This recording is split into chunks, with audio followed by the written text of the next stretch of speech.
Bismillahirrahmanirrahim. Assalamu alaikum everyone. I hope so you all are fine.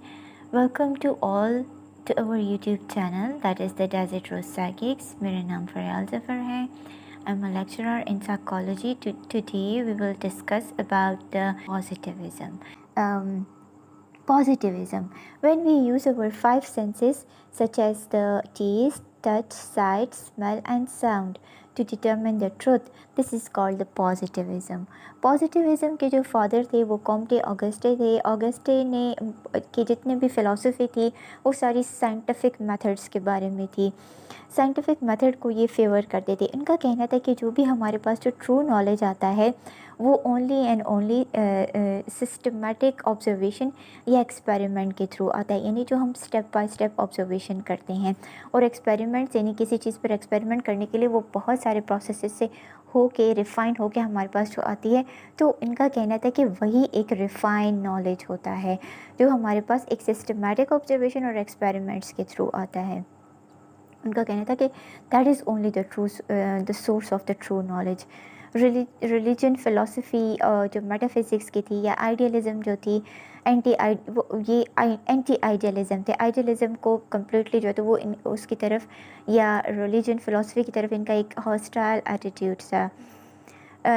उनका कहना था कि नॉलेज हमारे पास सिर्फ दो ही ज़रियों से हासिल होता है, या तो हम ऑब्जर्वेशन के थ्रू नॉलेज गेन करते हैं या एक्सपेरिमेंटल टेस्टिंग के थ्रू हम नॉलेज गेन करते हैं. और लास्ट में उन्होंने कहा था कि knowledge is the truth seeking process, यानी जिसमें हमारे पास एक चीज़ एक प्योरीफाई होकर जब चीज़ आती है तो knowledge is basically the truth seeking process.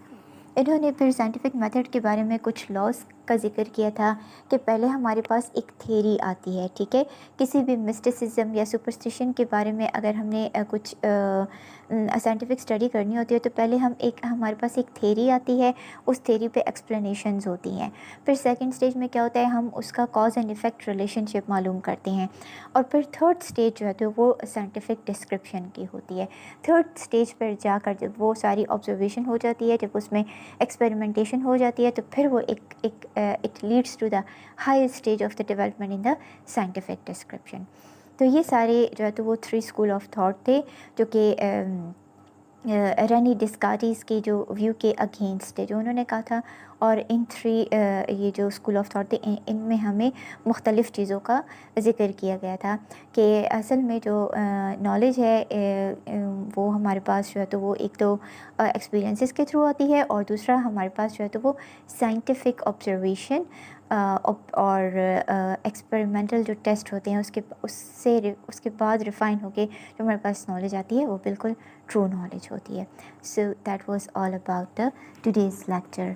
आज के लेक्चर के बारे में कोई भी कमेंट हो, कोई भी आपकी क्वेरी हो तो you can ask in our comment section. Thank you.